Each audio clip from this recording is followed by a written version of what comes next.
이데올로기에 관해서. 그래서 이데올로기는 하나의 신념 체계이고 하나의 행동 양식이기도 하다. 어떤 사람의 신념 체계가 그 신념에 따라서 어떻게 행동하느냐, 그런 문제입니다. 사회 구조에 대한 하나의 설계도, 대안이다, 이렇게 볼 수 있고, 우리가 주의, 이즘 이런 것들이 되게 이데올로기에 해당. 이데올로기라는 것은 이데아가 이상이죠. 이상, 이데아. 우리가 흔히 이데아 그러는데 그게 이념, 이상이라고 하잖아요. 그것을 로직, 글로 이렇게 언어화 시켜놓은 것, 개념화 시켜놓은 것, 이걸 이데올로기라고 하는 겁니다. 그죠? 그래서 이렇게 이념, 세상을 보는 기준이고, 그것이 절대적인 하나의 가치 판단, 이성이다. X축은, 뒤에서 보는 X축은 이렇게 돼 있고, Y축은 주제 영역이고, Z축은 이 X, Y축으로 해결할 수 없는, 특히 포스트 모더니즘 시대에 이념을 뛰어넘는, 그래서 진보니 또는 뭐 보수니 이런 이념에서 벗어나서 이데올로기는 주로 이성적인 거잖아요. 이렇게 이성. 그죠? 근데 이성 말고 감성, 공감하고 느끼고 감각적으로 경험적으로 해결할 수 있는 것, 이런 것들이 바로 포스트 모더니즘이라고 할 수 있는데, Z축을 그렇게 만들어왔습니다. 제가 지난 시간에도 말씀드렸지만은 이 X축, Y축, Z축처럼 우리 앞에 전개되고 있는 모든 사회 현상이 좌표상으로 위치 지을 수 없어요. 왜냐하면 되게 애매모호거든요. 지난번에 말씀하셨지만은 나는 좀 애매해요. 어떤 부분은 좌파에 해당되기도 하고, 어떤 부분은 또 우파에 속하기도 하고, 어떤 면에서는 좀 보수적이기도 하는데, 경제적인 면에서는 좀 진보적이기도 하고, 이렇게 되게 모호한 지경에 많이 놓여 있습니다. 현재 우리 상태가 그러기도 하지만, 원래 또 이념이라는 게 그렇습니다. 그리고 원래 이렇게 머릿속에 있는 생각이라고 하는 것들이 수학적으로 X축, Y축, Z축 이렇게 해서 위치 지어줄 수 있는 것들이 아니에요. 왜냐하면 스펙트럼이 너무 다양하기 때문에. 아시겠죠? 그래서 근데 왜 이렇게 했냐면, 제가 논술을 하면서 아이들 가르치다 보니까 아이들한테 납득하기 쉽게, 이해하기 쉽게 뭔가 좀 기준을 잡아줘야겠다라고 편의상 선생님들하고 의논해서 이렇게 하는 것들이, 애들이 글 쓰고 책 읽고 하는데 판단 기준으로서 좀 삼으면 되지 않겠냐, 이렇게 해서 했는데 되게 반응이 좋았어요. 그래서 여러분들도 그런 면에서 이렇게 볼 수도 있겠거니 라고 생각하고, 꼭 이렇지만 않으니까 더 깊이 알고 싶거든. 가령 예를 들어서 뭐 환경결정론에서 알고 싶다 그러면 환경결정론을 네이버 들어가면 자세히 잘 나와 있습니다. 그래서 한번 쫙 읽어보면 그래서 이쪽에다 배치시켜놨구나, 이렇게 이해할 수 있을 거예요. 아시겠죠? 그래서 이렇게 나눠놨습니다. 다시 보자면 정치, 경제, 사회, 문화, 예술, 종교, 과학, 교육, 역사, 여성, 이런 여러 가지 토픽, 주제를 가지고 이념, 좌파 이념과 우파 이념으로 나눠놓고 보자, 이런 얘기죠. 나눠놓고 보자, 이런 얘기예요. 그래서 되게 이렇게 전체 모든 사회 현상을 통틀어서 이렇게 설명하는 예가 별로 없거든요. 그럼에도 불구하고 한 판에 이렇게, 한 종이에 이렇게 설명해 내려고 노력해서 만들어진 소산이다, 이렇게 보십시오. 자, 우선 정치면에서는 좌파는 개인보다는 사회를 중시하는, 그죠? 개인이라는 말 대신 여기다가 여러분들은 자유 이렇게 써놓으세요. 알겠죠? 이념 가운데 뭘 중시하는 게 우파예요? 자유를 중시하는 게 우파입니다. 알겠나요? 자유를 중시하는 게 우파예요. 그래서 프랑스 혁명 이념, 원래 이제 좌파, 우파 나눈 게 프랑스 혁명에서 나왔다고 그랬죠? 프랑스 혁명에서 좌파는 자코뱅당이고 우파는 지롱당인데, 그 프랑스 혁명은 상징 3색기가 있는데, 그 3색기의 의미도 자유, 평등, 박애, 이 세 가지라고 그랬습니다. 자유, 평등, 우애, 이렇게도 말하죠? 근데 그 자유는 우파적인 것이고, 평등은 좌파적인 내용입니다. 그래서 사회는 평등이라고 이렇게 써놓으세요. 평등. 그래서 여러분들이 생각할 때 나의 중요한 가치가 자유를 더 중요하게 여기느냐, 또는 평등을 더 중요하게 여기느냐, 이걸 따져봐야 됩니다. 그럼 내가 뭘 더 중요히 여기는지를 따져볼 수 있겠죠. 이렇게 총체적으로 따지려면 되게 헷갈려요. 그러니까 지난번에도 말씀드렸다시피 어떤 부분은 자유를 더 중요하게 여기기도 하고, 또 어떤 부분은 평등적 가치를 더 중요하게 여기기도 한다. 이렇게 보는 게 되게 인간이 갖고 있는 양면성입니다. 인간의 양면성이에요, 그게. 알겠죠? 그래서 정치적인 면에서는 주로 이제 민주주의를 지향하되, 민주주의를 지향하되 개인의 자유를 강조하는 자유민주주의. 이게 지금 윤석열식 민주주의입니다. 알겠나요? 자유민주주의. 그래서 맨날 윤석열이 입만 열면 자유자유 하는 게 이거예요. 이 개인의 자유를 강조하고 개인의 자유와 함께 경쟁을 중시하는 게 이점입니다. 그래서 여러분들 그 자유 옆에다가 뒤에다 가로 열고 경쟁 이렇게 써놓으세요. 자유란 말하고 항상 함께 다니는 게 뭐예요? 경쟁입니다. 경쟁. 그러니까 책을 읽다가 자유가 강조되면 이 속에는 경쟁이라는 의미가, 경쟁을 허용한다는 의미가 담겨 있구나라고 어떤 책을 읽으십시오. 알겠죠? 그래서 제가 지난번에도 잠깐 말씀드렸지만 자유는 난 프리어다. 억압의 반대로서 자유가 아니라 여기 이념적으로 자유를 말할 때는 평등의 상대적 개념으로서. 알겠어요? 가치를 따질 때 평등을 더 중시하냐 자유 경쟁을 더 중시하냐라고 했을 때 우리는 자유 경쟁을 중시하는 쪽을 주로 우파라고 하는데 특히 자유민주주의다. 알겠죠? 그래서 좌파는 인민민주주의. 사회입니다. 사회. 사회민주주의죠. 사회. 그래서 사회민주주의라고 왜 안 쓰냐면은 사회민주주의는 다시 여기에 또 나와요. 그러니까 좌파 가운데 중도좌파적인 약간 우리가 우파에서 복지국가라든지 수정자본주의처럼 극단적인 좌파에서 약간 오른쪽으로 온 이 사회주의를 사회민주주의. 이 사회민주주의 옆에다가 여러분이 북유럽 이렇게 써놓으세요. 스웨덴 또는 덴마크 또는 핀란드 이런 나라들은 되게 이렇게 사회민주주의를 많이 표방하고 채택하고 또 실적으로 되게 사회민주적인 사회적인 평등을 많이 강조하고 있죠. 교육도 핀란드 같은 경우나 독일 같은 경우도 교육이 전부 다 뭐예요? 무료입니다. 무료. 한국 사람이 독일 유학 가도 독일 교육비가 무료예요. 알겠어요? 그러니까 그런 점들을 봤을 때 좌파적이구나. 사회민주주의. 3인당이 있죠. 아예. 독일이 3인당 이렇게 사회민주주의인데 여기는 뭐냐면 이제 더 레디칼한 그러니까 여기서 말하는 인민민주주의는 속뜻이 뭐냐면 밑줄 그어놓고 뭐라고 써야 될까요? 프롤레타리아. 그죠? 그래서 노동자와 농민을 위한 그런 민주주의다. 알겠어요? 프롤레타리아. 그래서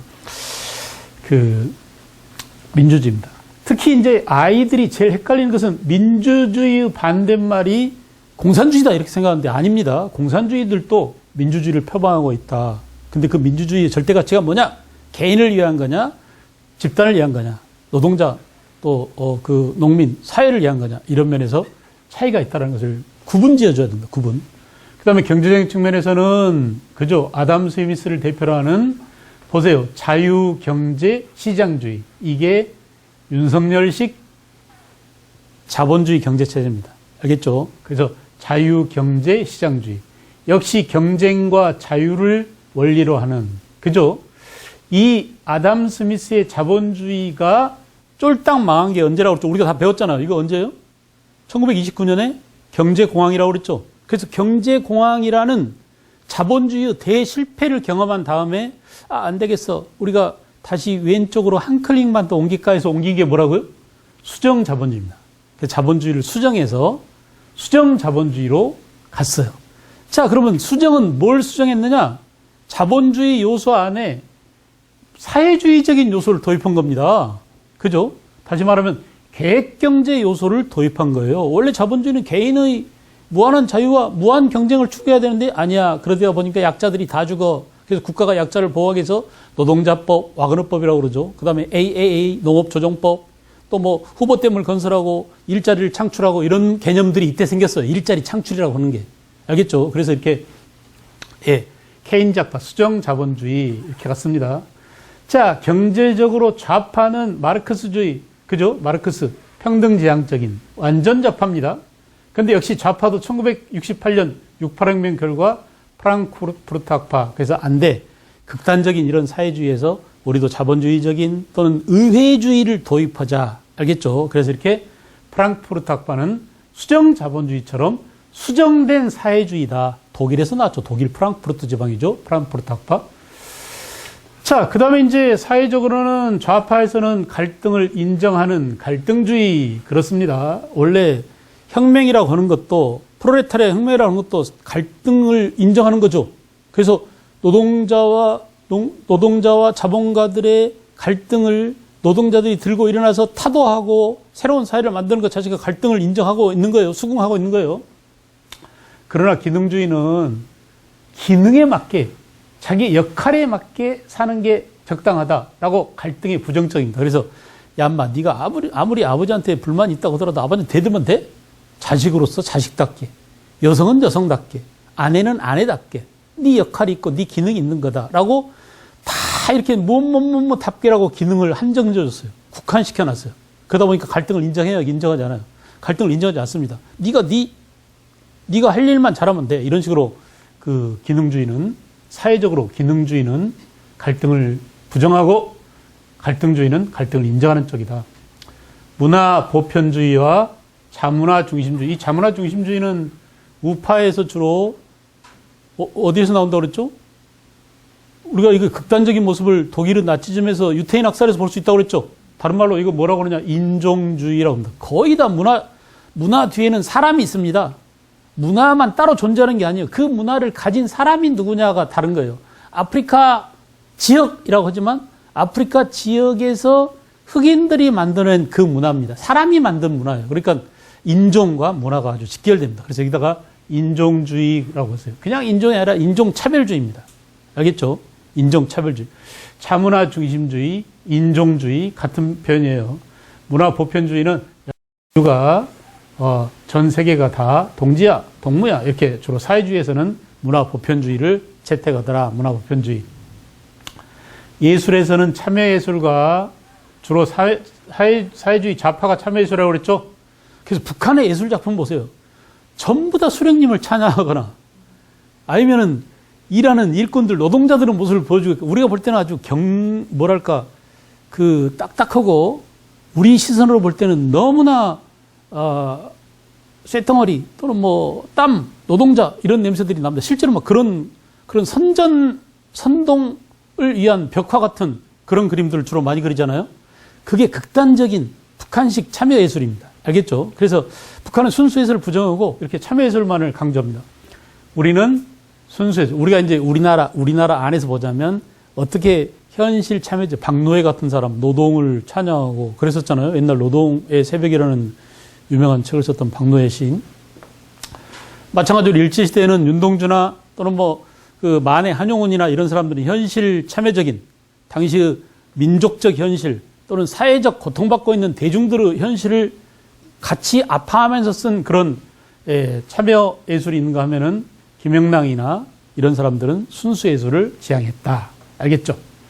예술에서 좌파와 우파 이렇게 나눌 수 있습니다. 예술도 되게 그게 치열합니다. 예술은 양보를 안 하거든요. 자기 분야에 있어서 양보를 하지 않습니다. 그 다음에 이제 종교적인 분야는 우리가 사회적 기능을 중시하는 사회주기 때문에 당연하죠. 현세적인 종교를 부분적으로 인정하지만 그 현세를 복무할 때, 종교가 현세에 기능할 때, 사회에 긍정적으로 기능할 때 종교를 인정하고, 주로 우파는 개인적인, 내세 지향적인. 그럼에도 불구하고 우리나라는 특별하게 내세를 지향하면서 되게 또 현세 구복적인 요소가 되게 강해요. 제가 볼 때는 이게 샤머니즘적 요소가 좀 강하다. 마침 기독교 환자가 지금 안 나와가지고. 근데, 되게 그렇게 열정적인 게 진짜 내가 믿음을 가지고 죽고 난 다음에 하느님한테 가서 그 옆에 앉으리라 이런 것들이 아니라 내가 볼 때는 좀 그런 게 있다고 봐요. 씻김구 더듯이 일주일 내내 나쁜 짓 해대고 돈 다 뜯어먹고 뭐하고 실당에 돈 벌고 하다가 일요일날 교회 가서 헌금하고 목사님 말 들으면 다 세뇌되고 순석에 세탁되고 이렇게 마치 중세 면죄부를 돈 주고 사면 그때 실제로 그러니까 루터가 비판할 때 면죄부를 사면 면죄부를 산 그 은전 한 입을 돈통에 넣을 때 쨍그랑 소리와 함께 네 영혼은 구제받을 포스터에 있는 내용에 이게 면죄부 팔 때 당시 카톨릭이 크리스트교가 일반인들한테 그렇게 해서 거짓말 쳤거든요. 돈 받아먹고 팔려고. 이거 사면 너 천당 갈 수 있어. 천당 가는 티켓이야. 이렇게 팔았어요. 어쩌면 그런 거짓말을 지금도 뻔하게 백주대낮에 순복음교회니 광림교회니 아주 그냥 큰 유명한 그런 목사들이 뻔히 해대고 그렇게 해서 돈 벌어가지고 저는 좋은 차 타고 다니고 지 자식한테 세입시켜주고 이런 일들이 우리나라에서 벌어지고 있는 우리나라의 특징입니다. 교회가. 그러니까 이상하게도 우리나라 교회는 그런 내세적인 것보다는 오히려 현세에서 복을 받고 현세에서 나의 잘못된 행동, 그릇된 행동을 좀 시킨껏 하고 싶은 그런 욕망이 결합돼서 사람들이 다 일요일날 이렇게 가서 돈 갖다 바치고 오는 거 아닌가라는 생각이 듭니다. 왜냐하면 이렇게 교회가 많은데 이런 참사가 벌어지면 사람들이 차마 입에 담지 못할 그런 인간이 아닌, 인간으로 살 수 없는 그런 말들을 해대는 걸 보면 교회가 빛으로서, 소금으로서 제 역할을 못하기 때문에 사람들이 하나도 정화되지 않은 거잖아요, 영원히. 그래요, 안 그래요? 진짜 구원받고 착하게 돼서 하늘나라로 갈 그런 착한 일을 한 사람들만 있다면, 교회가 그렇게 많은 만큼, 교회 수만큼, 우리나라 신자들의 수만큼 착한 사람이 많다면 우리나라 진짜 살기 좋은 나라겠죠. 그야말로 현존하는 천국이 될 수 있을 거예요. 교회가 얼마나 많은데. 근데 내가 볼 때 교회는 과연 저것들이 제 기능을 하고 있나 의심스러운 눈초리를 쳐다보면, 저도 교회에서 결혼을 했어요. 결혼하기 위해서 교회 다닌 거죠. 그래서 세례를 받고 또 신부님한테 이렇게 약속하고 해서 이렇게 뭐 먹기도 하고. 근데 지금도 있어요. 대흥동 교회에서 결혼했는데 그 당시에는 성심당 앞에 있는 그 교회, 천주교회가 대전에서 제일 큰 거였거든요. 높은 건물이기도 하지만. 지금도 있어요. 그래서 늘 뜨끔뜨끔합니다. 지나갈 때마다. 교회 첨탑이 바늘이 돼서 양심을 찌르는 것처럼. 근데 내가 볼 때 의심하지 말라고 그러는데 늘 의심의 눈초리가, 인간의 눈초리로서 이렇게 하느님의 섭리나 교회가 해야 될 일을, 또는 교회라는 조직이, 아니면 신부나 성당의 신부나 아니면 교회 목사들이 제대로 제 기능과 제 역할을 하고 있는지 의심스럽다는 생각이 좀 들어요. 그래서 그거는 저만의 생각이 아니라 많은 사람들이 보편적으로 갖고 있는 생각이죠. 하여간 종교도 어차피 이렇게 좌파적인, 우파적인. 그러니까 이 사람들이 왜 태극기를 들고 나오는지 여러분들이 금방 알 수 있을 겁니다. 알겠죠?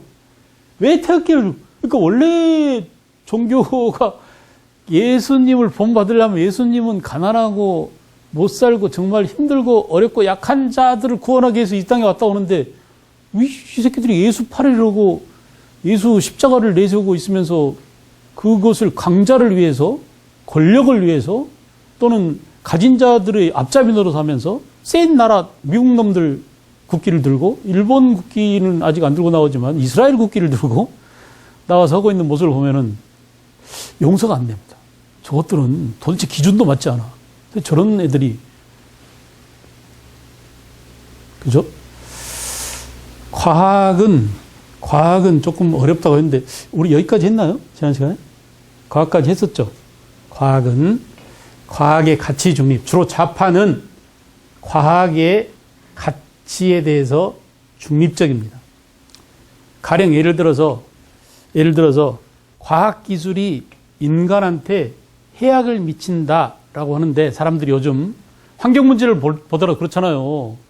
이렇게 우리가 플라스틱을 많이 쓰고 하다 보니까 플라스틱 때문에 진짜 편한 점이 있긴 하지만 그 플라스틱이 결국은 지구를 오염시켜서 나중에는 우리를 다 병들게 만들고 지구를 멸망에 이르기까지 할 수도 있다라고 하는 것이 지금 이쪽의 입장입니다. 과학의 가치를 부정하는 겁니다. 아예 과학기술 자체를 부정하고 인간의 이성, 너네들의 이기적인 그 생각, 그것이 지구를 다 망치고 우리 모두를 멸망시킬 거야라고 아예 과학 자체를 속물째 부정하는 게 뭐예요? 생태주의입니다. 알겠죠? 그래서 아까 또 우리가 지편전 배낭 이게 전부 다 쉽게 분해되는 그걸로 만든다는 것은 결국 이 입장에 서 있는 거예요. 되게 좋습니다. 그런 면에서 볼 때는. 근데 여기는 그게 아니에요. 야, 과학기술이 뭔 죄냐. 그 과학기술을 이용해서 돈을 벌어먹으려고 환장한 자본가들이 문제야. 라고 모든 것들을 노동자와 자본가의 문제로 환원시켜서 생각한다라는 의미에서 환원주의예요. 알겠죠? 그래서 여기서 환원 동그라미 해놓고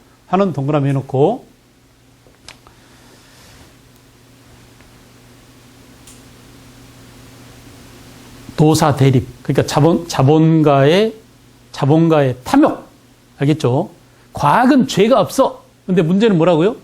자본가의 탐욕 때문에 문제야. 라고 하는 거예요. 아시겠어요? 그래서 이걸 뭐라고?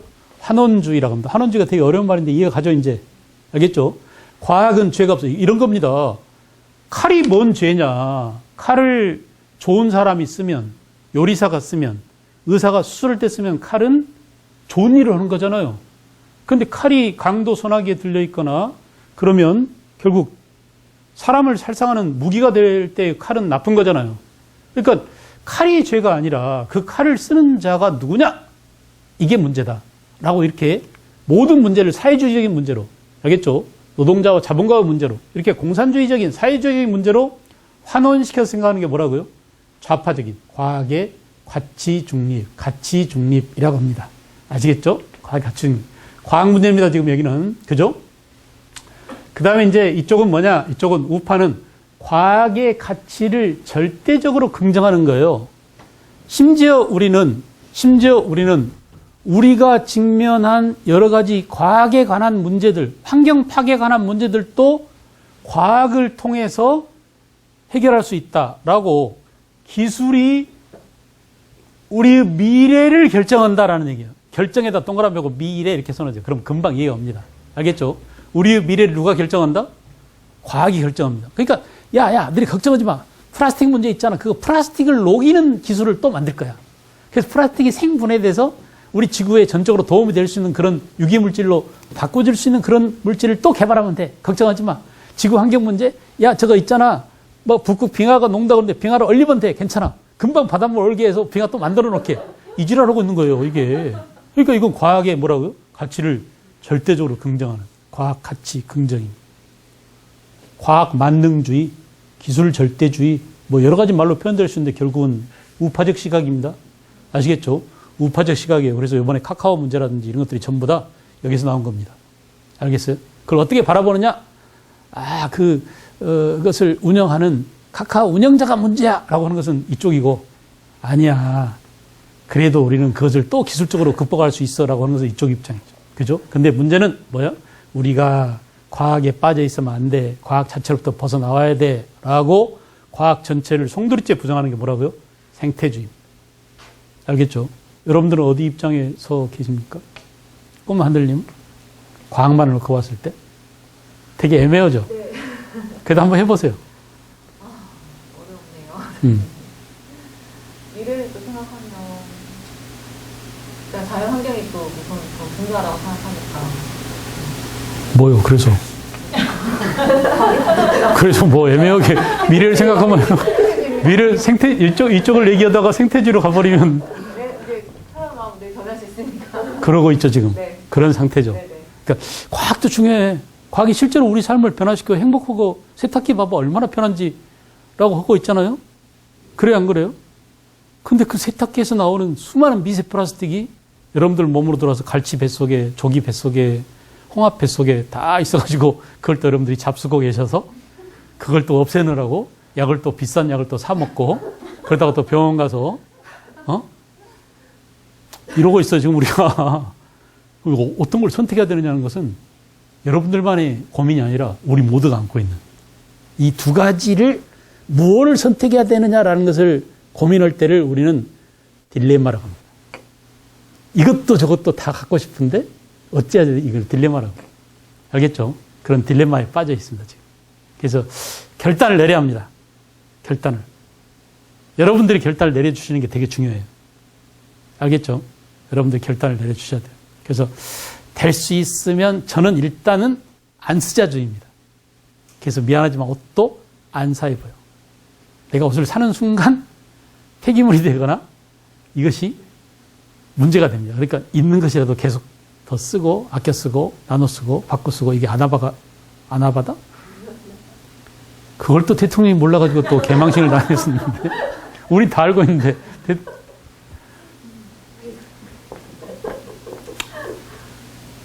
그렇습니다. 고민이 아닐 수가 없습니다. 그죠? 고민이 아닐 수가 없어요. 그래서 과학에 관한 문제는 대단히 중요합니다. 모든 철학들이 사실은 과학으로부터 나오기 때문에 여기서부터 파생되는 문제들이 굉장히 많아요. 그래서 여러분들도 분명한 입장 정리를 해야 됩니다. 자, 난 어떻게 하지? 과학을 신뢰하면서도 한편으로 이 과학의 위험성에 대해서 어떻게 생각할 것인가? 라는 것들을 행동으로 옮겨야 될 때예요. 알겠죠? 그래서 저는 과감하게 생태주의 쪽으로 가려고 이미 결정했어요. 생태주의로 가려고. 그래서 다 못합니다.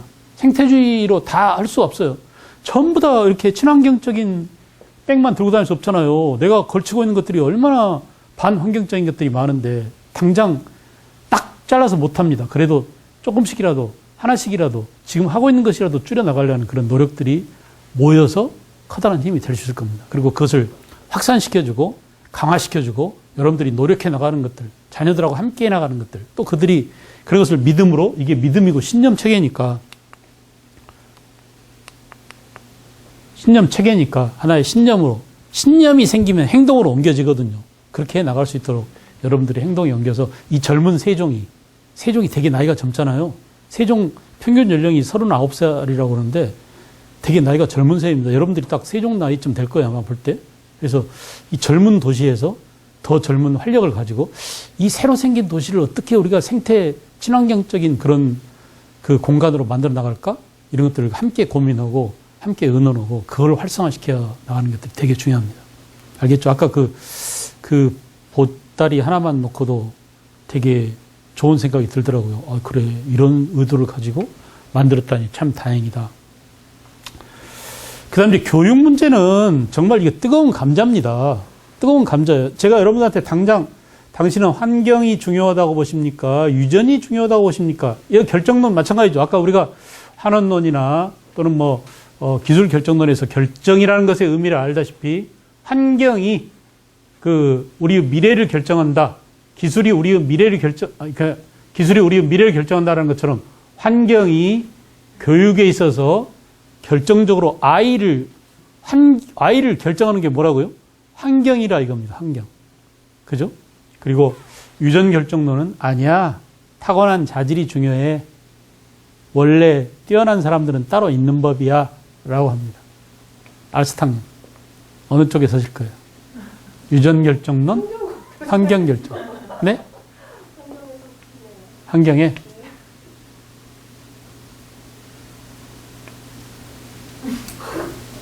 신자님은?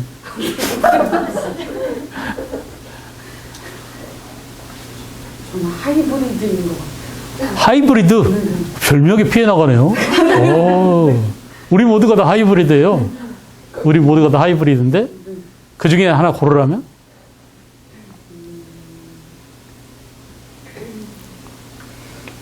본인을 생각해 보세요. 본인은 엄마 아빠를 많이 닮은 거예요. 교육의 영향을 받은 것 같아요. 지금 본인의 환경이요. 환경? 네. 교육? 네. 그럼 내 영향이 되게 중요하겠군요? 아니요. 뭐가 아니에요? 아니요는 맞다고 해야지. 환경인데. 아니, 엄마 아빠가 막 이렇게 국영수만 중요시 여기셔갖고 그게 세뇌돼갖고 저는 풍부한 독서를 못한 게 되게 한이 돼요. 지금 하면 되잖아요.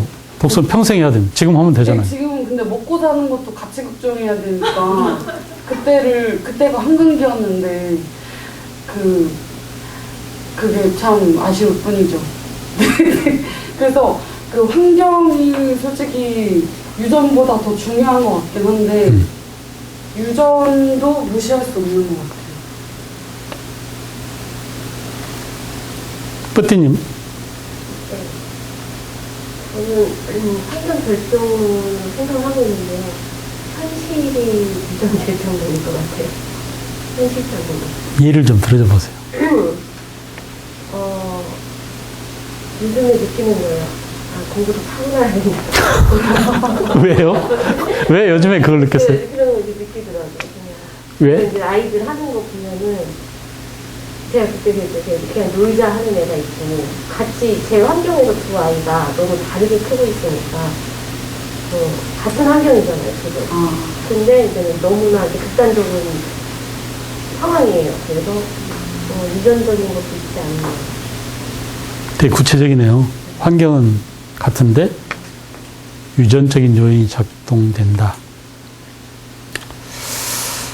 그래, 어떻게 보면은 하이브리드가 맞을 것 같기도 해요. 그러니까 우리는 한 콩깍지에서 형제들이 나왔는데 그 형제들을 봐도 다 다릅니다. 성향이 달라요. 어떤 사람은 좌파고, 어떤 사람은 우파고, 어떤 사람은 신김치를 좋아하고, 어떤 사람은 윤김치를 좋아하고, 어떤 사람은 짜장면 좋아하고, 어떤 사람은 짬뽕 좋아하고, 어떤 사람은 닭 껍질을 좋아하고, 어떤 사람은 닭 가슴살을 좋아하고, 우리 형제들보다 다 다르더라고요.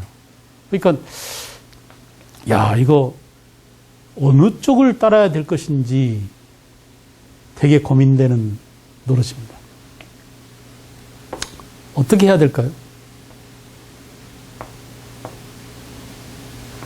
미정님은? 그래도 한국적으로 중심을 잡아서 하는 게 좀 더 발전해가는 단계가 아니겠어요. 그러니까 아까 뭐 가정이라고 하지만 저는 정말 기술적으로 배우는 사람들이랑 다 다른데 그 아이가 또 밖에서의 생활이 또 다 달랐단 말이에요. 그래서 저는 지금 작은 상태를 말씀을 드리자면 제 딸아이 이제 반이 갑자기 열풍이 들었어요. 안 그랬다가 한두 명에 의해서 막 공부를 막 엄청나게 하는 분위기로 가니까 여름방학 끝나고 나서 그 나머지 몇 명도 점차 그 가세에서 잠을 안 자고 지금 고등부가 되거든요. 이게 뭘까라는 생각이 저는 잠깐 이게 저만의 이제 조그만 이제 세계지만 굉장히 환경적인 것도 어마어마하구나라는 물론 유전적인 건 있는데 그 확률은 굉장히 작은 것 같고요. 아직 흡수한 사람 아니고서는 우리는 그냥 무척 지내는 것 같고 그 풍경이 어마어마하지 않느냐라는 생각이 좀 그렇죠. 시골에서 또 도시로 가다 보니까 이 사람들하고의 대화를 해봤을 때 이 환경적인 차이가 너무나 컸던 거예요. 그래서 내가 만약에 이 환경에 놓여 있다라는 이제 질문을 막 해서 결과를 찾아보니까 어마어마한 격이 생겼었더라고요. 그래서 환경 속에 더 치우쳐져 있고 그리고 그거를 준비해서 내 아이를 키우고 지내다 보면 분명히 큰 변화가 온다는 네. 다 알아들으셨어요? 하이브리드, 환경 쪽, 그 다음에 메이저님은? 이제 다 키워놨잖아요. 결과론적으로 보니까. 그러니까 본인까지 생각해 보세요. 본인 어머니, 아버지부터 3대를 딱 놓고 보면 되게 나오잖아요, 답이. 저도 반반이라고 생각하는 하이브리드? 네, 근데 환경이라고 하면 저도 유전이 좀 많이 지배를 하는데 환경은 부모가 굉장히 많이 노력을 해야지 그 유전의 갭을 메꿔줄 수 있다고 생각해요. 그냥 내버려 두면 유전이 우세하고 부모가 엄청 많이 그 아이에 맞게끔 공부도 하고 하면서 하면 환경이 더 균형할 수도 있고요. 근데 저는 이제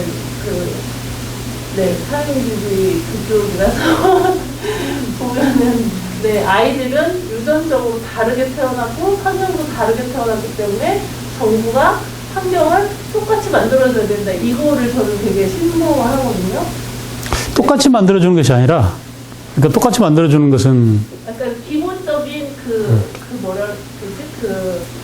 시스템을 정부가 만들어줘야 된다. 그러니까 부잣집에서 태어난 애들은 과외도 받고 막 이렇게 하는데 이쪽 아이들은 그 가난한 집 아이들은 그런 혜택을 못 받으니까 기회의 균등이겠죠. 그렇죠. 기회의 균등. 그런 평등을 주어야 된다. 그런데 저는 좀 꿈 하늘님은 다시 수정할 생각이 있어요?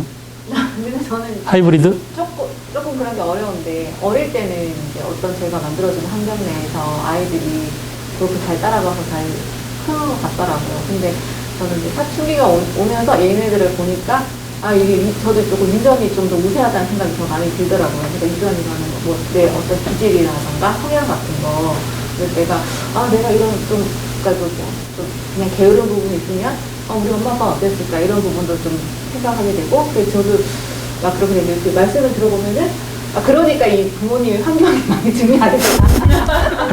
그런 일이 좀 요즘 것 같아요. 이제 엄마 아빠뿐이 아니라 할아버지 할머니들의 능력이 우리까지 이제 파급 효과가 가지고 늙어서까지 우리는 또 덤태기를 써야 돼. 우리 자식 다 키워놨는데 갑자기 할머니 할아버지들의 능력이 손자 손녀의 미래를 결정한다고 이렇게 하니까 갑자기 또 막 분발하게 만들어가지고 이거 어쩌라고 이런 고민에 빠지게 되는데 진짜 뜨거운 감자입니다.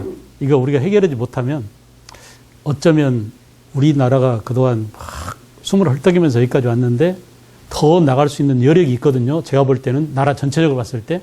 근데 지금 더 나가지 못하고 있는 근본적인 요인이 교육에 있다고 봐요. 교육 문제를 해결하지 못하고 있어요. 그러니까 우리 경제 수준이나 우리 국민들의 정치의식 또는 세계를 바라보는 관점, 성숙도 이런 것들에 비해서 교육이 너무나 후진적이에요. 그런데 그 교육이 후진적인 이유가 뭐냐면 교육을 설계하고 교육을 담당하고 교육을 주관하고 있는 자 교육부 이거 없애야 됩니다. 교육부가 제일 문제이고 그 다음에 대학, 학교, 재단, 교장, 교감, 선생님 다들 문제예요. 그러니까 그 교육의 주체들이 소위 자기가 주체라고 하는 그 사람들이 그 카르텔을 형성하고 거대 카르텔을 형성하고 제가 볼 때 사립학교 같은 경우는 하나의 중세 봉건 영주입니다.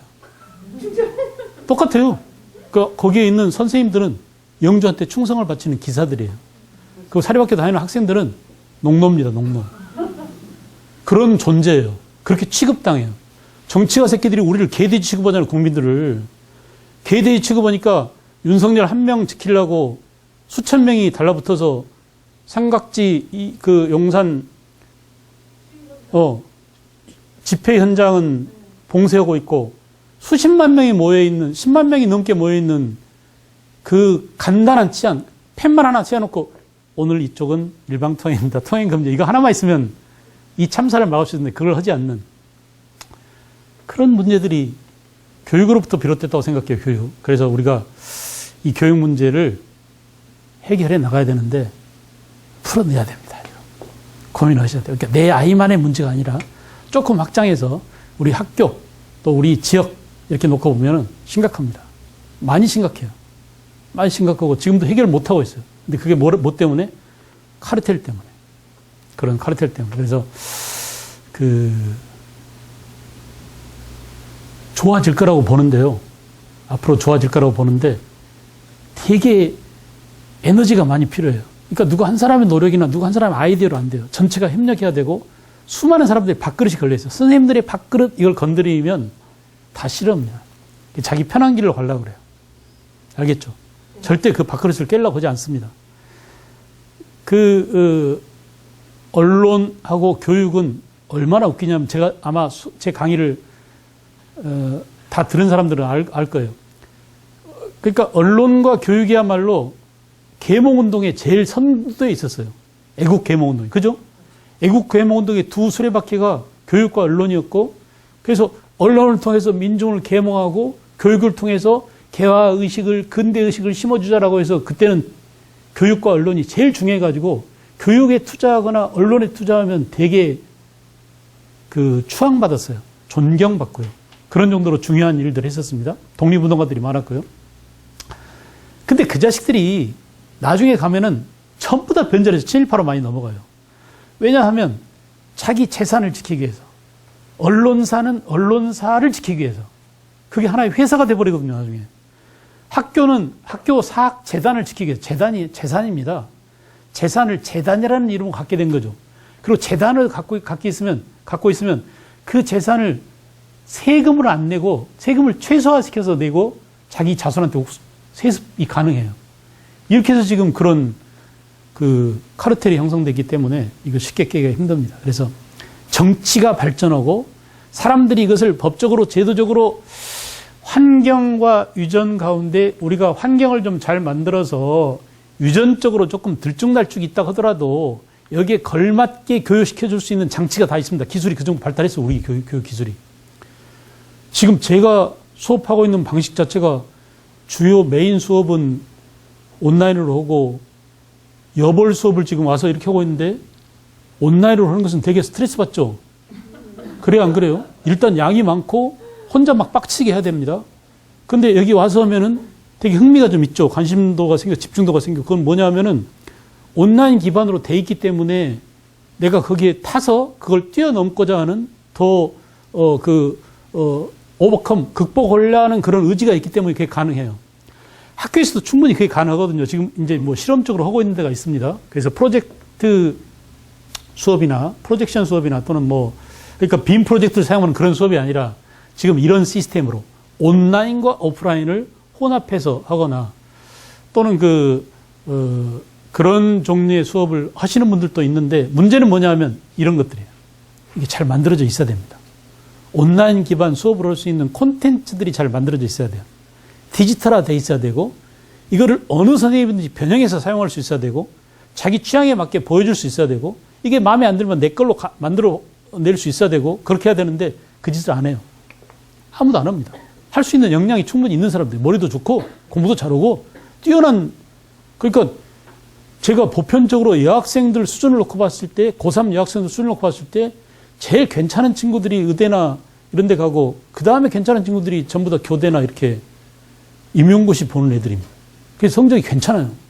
그 좋은 머리를 나중에는 전부 다 밥그릇 챙기기로, 그 검사 새끼들이 서울대 법대 가가지고 집 밥그릇만 챙기려고 자기한테 이익 되는 짓만 하고, 한덕수 총리 이 새끼가 김앤장 가서 론스타 말아먹은 놈이잖아요. 걔가 그때 총리였어요.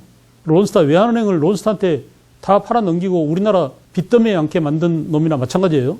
그런 놈이 김앤장이 있다가 다시 총리로 와가지고 또 김앤장 애들 데리고 대통령하고 법무장관 데리고 술 먹었다는 추정이 있습니다. 그죠? 근데 너무나 증거가 너무나 구체적이고 첼리스트가 얘기했다고 그러는데 누가 지원해서 그렇게 구체적인 상황을 설명할 수가 없는 거예요, 이게.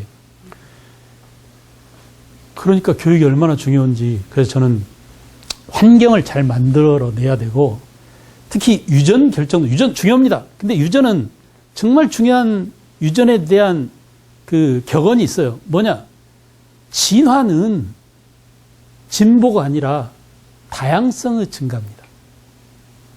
유전적으로 더 나아진 상태로 간다는 것은 더 다양해지는 사회가 되는 거예요. 알겠죠?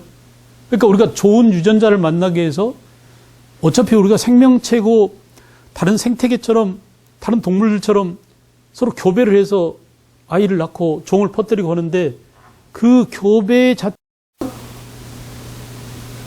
그 유전적으로 봤을 때 다양성이 전제돼야 된다는 것입니다. 그러니까 저는 요즘 뭐 필리핀이나 또는 뭐 베트남이나 캄보디아나 또는 뭐 남미나 이런 데서 많은 사람들이 우리 한국에 찾아오고, 그들과 결혼하고 그들과 가정을 이루고 다문화 가정을 이루고 하는 것들이 되게 좋은 거예요. 이 다문화라고 하는 것 자체가. 그래서 문화가 다양해지고 풍성해진다라고 하는 것은, 제가 문화 뒤에는 아까 뭐가 있다고 그랬죠? 사람이 있다고 그랬잖아요. 사람들이 그러니까 유전적으로 서로 많이 결합되고 풍성해지고 해서 그 풍성함의 결과물로서 문화가 좋아지는 겁니다. 한때 미국이 세계를 지금 이끄는 그 미국의 원동력은 어디서 나왔냐? 수많은 나라의 이민자들이 세운 나라예요. 근데 그 안에서 교배가 이루어진 거예요. 생물학적으로 말한다면. 그래서 별의별 인종들이 다 태어난 겁니다. 미국에서는. 그래서 그 센 사람들이 나온 거예요. 유전적으로. 근데 한국은 특별히 그런 것들이 강한 집단이 형성돼 있었는데, 물론 우리도 석탈해, 박역거세, 김할지, 김수로왕 전부 다 이민족 건너온 사람들입니다. 애시당초 우리가 출발 때부터 이민족과 결합, 다양성이 많이 증가된 그런 민족이에요. 그래서 아마 유전적으로도 괜찮은 민족인지도 모릅니다. 제가 하나 유전적으로 우리 민족 머리가 좋은 이유 가운데 하나는 단백질 공급이 많았다고 그랬죠. 그죠? 그 단백질 공급원이 콩이라고 그랬죠. 세계 어느 민족보다도 제일 먼저 콩을 먹기 시작했고, 콩 하면은 우리나라처럼 다양한 음식을 만들어서 저장해 놓고 먹는 그런 민족이 없는데, 그것이야말로 어쩌면 우리 두뇌에 중요한 영향을 미쳐. 우리가 남들이 먹지 않는 것들을 아주 특별히 잘 먹는 민족이에요. 콩, 마늘 엄청 먹어도 되지 않습니까? 마늘 좋은 거 알죠? 쑥, 다른 나라 사람들 쑥 안 먹어요, 그거. 그죠? 우리나라 먹습니다. 김, 인제 먹기 시작합니다. 우리가 먹은 옛날에는 블랙페이퍼? 한국 사람들이 검은 조기를 먹고 있는 이상한 나라 사람이라고 그렇게 봤는데, 이것의 맛에 환장하고 지그들이 더 처먹죠. 그러니까 어쩌면 그런 여러 가지 음식들을 섭취하고 또 그런 것을 먹는 것을 잘 개발했던 그것이 오늘날 우리를 유전적으로 훌륭하게 만들어놨다고 생각해요. 머리가 좋다는 거 우리가 다 자타가 공인하잖아요. 그죠? 그런데 문제는 뭐냐? 환경이 좀만 더 좋아지면은 우리는 정말 더 극대화된 우리의 우수성을 과시할 수 있는 그런 민족이고 그런 나라가 될 터인데, 정치가 새끼들이 지금 이걸 짓누르고 있는 겁니다. 억누르고 있는 거예요. 그래서 제가 분노하고 있는 겁니다. 알겠죠? 화가 날마다 나고 있는데 좀 잊어먹으려고 하면 또 이런 일이 생겨가지고 또 다시 화를 돋구고 하는데, 그게 전부 다 뭐 때문이냐? 정말 말 잘 듣는 마스크 봐보세요. 이거 다 쓰고 있잖아요. 마스크 벗어도 된다고 해도 사람들이 길거리에도 다 마스크 쓰고 다닙니다. 그렇게 자기만을 위해서가 아니에요. 남을 배려하기 위한 것이기도 하죠. 길거리에 가서 교통 통제를 하면 교통수가 한 명만 있으면 충분히 통제할 수 있는 그런 상황이었는데도 불구하고 통제선을 넘어버릴 정도로 몰려든 다음에는 통제가 안 됩니다. 접근 자체가 안 되니까요. 그래서 그게 정치 때문이다. 근데 정치적으로 이용하지 말라라고 하는데 정치 때문에 생긴 일을 정치적으로 이용하지 말라고 정치적인 언급을 하지 않으면 되겠습니까? 정치 때문에 비롯된 일들인데 이게. 다시 강조합니다. 환경 결정론, 유전 결정론인데 지금 우리는 무엇을 더 중요하고 무엇이 덜 중요하고라고 말할 수 없을 정도로 하이브리드로 가야 됩니다. 그럼에도 불구하고 제가 볼 때는 환경이 너무나 열악하다. 교육 환경이. 그래서 우리나라 사람들 가운데 다른 나라로 이주하는 그 원인 중에 제일 큰 원인이 어쩌면 교육이었을지도 몰라요. 그죠? 교육 엑소더스라고 합니다. 사람들이 왜 이주합니까? 왜 이민 떠납니까? 거기가 살기 힘드니까 딴 데로 갑니다. 근데 그 딴 데로 간 이유가 뭐냐? 전쟁 상태 아니면 잘 안 가요. 근데 입시 지옥, 입시 전쟁이라는 표현을 누가 씁니까? 우리 스스로 씁니다. 우리도 맨날 그러잖아요. 수능 때 좀 있으면 다음 주면 또 입시 지옥으로 갑니다. 그 교문 앞에서 얼마나 많은 호들갑들을 떨어야 되고 해야 되는지 그게 전쟁 상황을 말해주고 있는 거예요. 그죠? 그러니까 우리는 결국은 환경을 더 개선할, 환경에 더 투자를 할, 교육 환경을 더 건물을 잘 짓고 뻔듯하게 빔 프로젝트 갖다 놓고 이런다고 해서 개선될 일이 아닙니다. 시스템들을 이걸 극대화시켜서 개개인들이 능력을 최대한 발휘할 수 있는 그런 시스템을 만들어낼 수 있도록 만들어 나가는데 정치가 중요하다. 정치가. 그래서 누구를 뽑느냐가 이런 데서 중요한 겁니다. 아시겠죠? 그 다음에 역사는 랑케 실증주의 말씀드렸죠. 이거 19세기 독일 사학자. 그래서 제가 별로 좋아하지 않는 사람입니다. 실증주의. 그래서 실증주의는 사실 자체를 중시. 여기다 사실이라고 써놓으세요. 팩트, 사실 이렇게 팩트.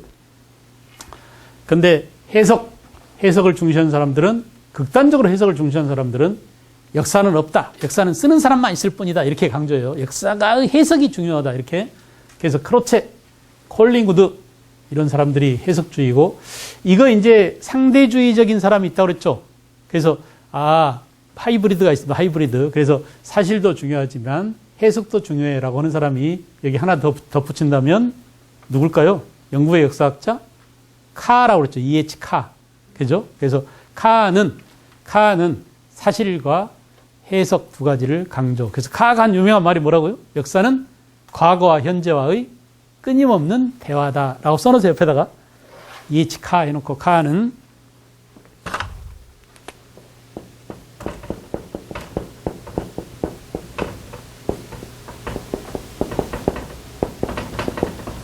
과거와 현재와의 끊임없는 대화다.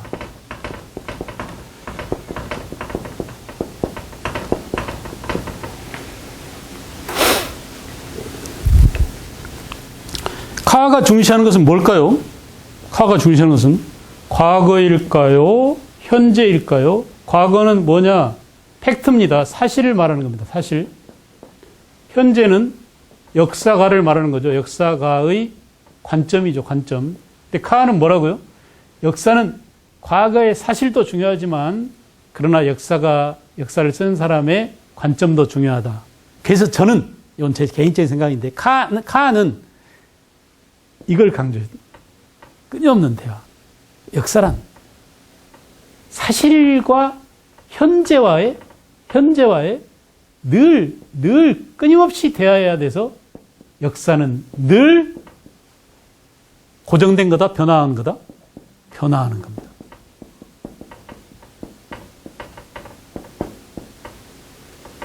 역사는 늘 변화하는 겁니다. 우리가 어떤 물체를 여기 이렇게 컵이 하나 있다고 봅시다. 컵을 시선을 옮겨가면 컵을 바라보는 각도에 따라서 컵 모양이 다 달라 보이죠? 그래요, 안 그래요? 그러니까 컵이라고 하는 객관적인 사실이 있습니다. 엄정한 사실이죠. 실제로 있으니까요.